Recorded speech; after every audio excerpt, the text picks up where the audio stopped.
Hi guys, it's TrueFlix, and I know it's been a while, but some interesting things are happening, so I'm coming out of retirement to speak of them. I don't cover every topic that Operation Mockingbird news media puts out, but this is worthy of noting. So, we know that during the last pandemic, they came against freedom of speech and quote unquote conspiracy theories, right? Like they came against us saying that what we were saying against the medical professionals, right, was is dangerous conspiracy. Well, that's going to happen again during this whole pox pandemic version 2. It's coming, and we're going to see that they're going to do that. They're starting in simpler other ways right now. Even during the riots right now that are happening in the EU, they're trying to even limit free speech from their citizens, and they're even trying to do it abroad and make it a whoever says anything on the internet can be charged.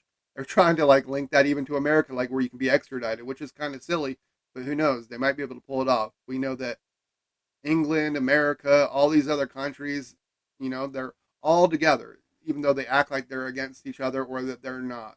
Like they all work together. These elitists all meet and they have their special meetings and they all come together. All these world leaders and they are all in agreement, right? But then they have us as if we're gonna fight this person, we're gonna fight that person. It's an all out wag the dog situation. They try to trick us and everything that people watch on TV they think is real. They watch the media and they're like, oh, this is happening over there. How do you know it's happening? How do you know they didn't just fabricate a story? People don't know, but they believe everything they see. Obviously, we're not all like that. We understand what they're doing and that it's a psychological operation. So we see a goal being presented, right? Now we're going to be faced with wave number 2, monkeypox, right? This is coming, and there's going to be some things that are going to come to happen, and we're going to have to be ready for them. Freedom of speech is definitely going to be more limited than we've ever known, I'm sure, in the near future here. So I wanted to show you a video of what the Prime Minister over there in the EU is saying, right?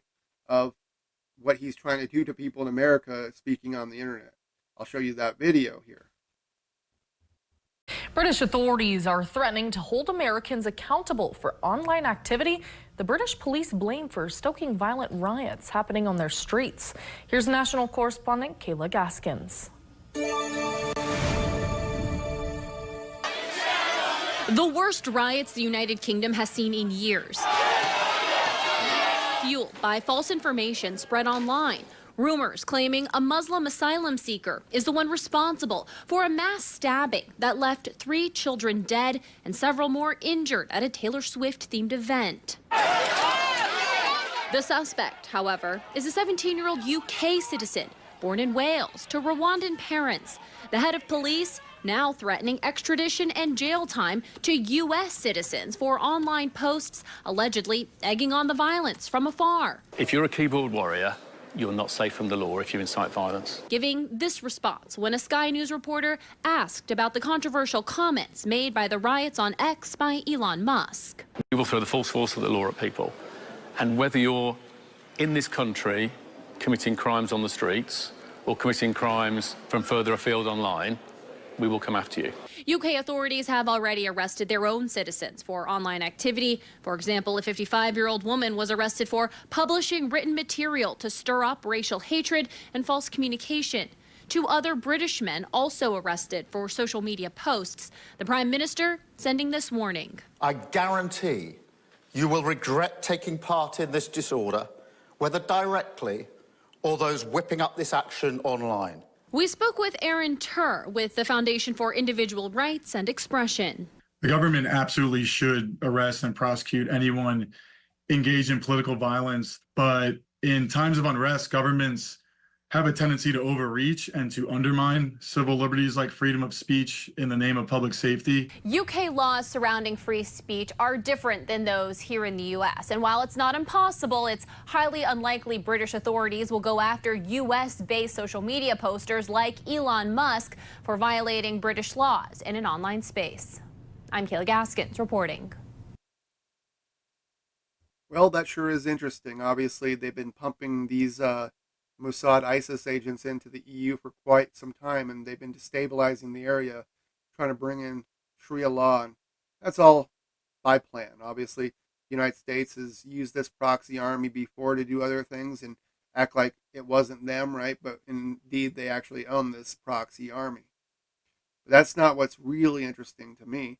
What's interesting is how they have this new Elon Musk and Trump hero type. We've seen them do that with Trump already, but Elon Musk is being projected as like a hero, and he's for freedom of speech, and he speaks out against these people, but he's actually an elitist, and he's going to be the grandfather of the brain-computer interface. He's already got human trials going on with that, and that's going to be definitely something I think to play into the mark of the beast later on, to where, you know, obviously they're going to have society all take a brain chip and be under thumb of the government, even though they think that that's going to liberate them and save them from AI somehow, which is ridiculous.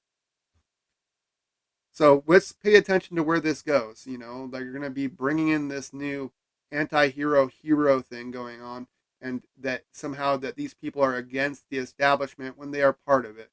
They're going to be probably bringing in a more totalitarian government to slowly start, and then having one of these heroes come out as the champion to look like we're getting what we wanted, but we're actually still falling into the trap. I think they're going to build up and come against our rights again, just so that they can save us from it. And they're going to also be the ones to do it, right? Like, they're going to be the ones saving us from themselves, just to bring in the real government that they're trying to bring in. The New World Order, I don't think, is kind of what people think it is. It's going to be something that people are going to accept and want, even though it's going to be messed up. And people do accept these kind of things, even with Trump. Like, during his time, right? He brought in the V, and everybody thought it was cool, but when Joe Biden did, and it wasn't, just because they make Joe Biden the intentional bad guy. I think that they intendingly do these things. They bring in a guy that people will hate on purpose, then they give you a person you'll like so that you'll accept things from them.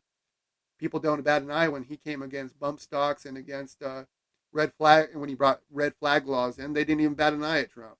So likewise, you know, here we got Elon Musk speaking against these people so that people accept his brain-computer interface later. It's kind of interesting the way they do these things, and the sheeple don't pay attention. So let's not be drones, guys. Let's speak our mind and be able to think for ourselves, because they're really trying to confuse people out here to not know what direction the enemy is coming from. But they're coming from all sides. They're the team A and team B. So let's not get deceived on that matter. They're going to try to look like the hero, although they're also the enemy. It's a good tactic, and it's part of the art of war. So let's keep our eyes on the field here and see what happens here in the near future. I'll be making videos as this progresses. I'm coming out of retirement for wave number 2.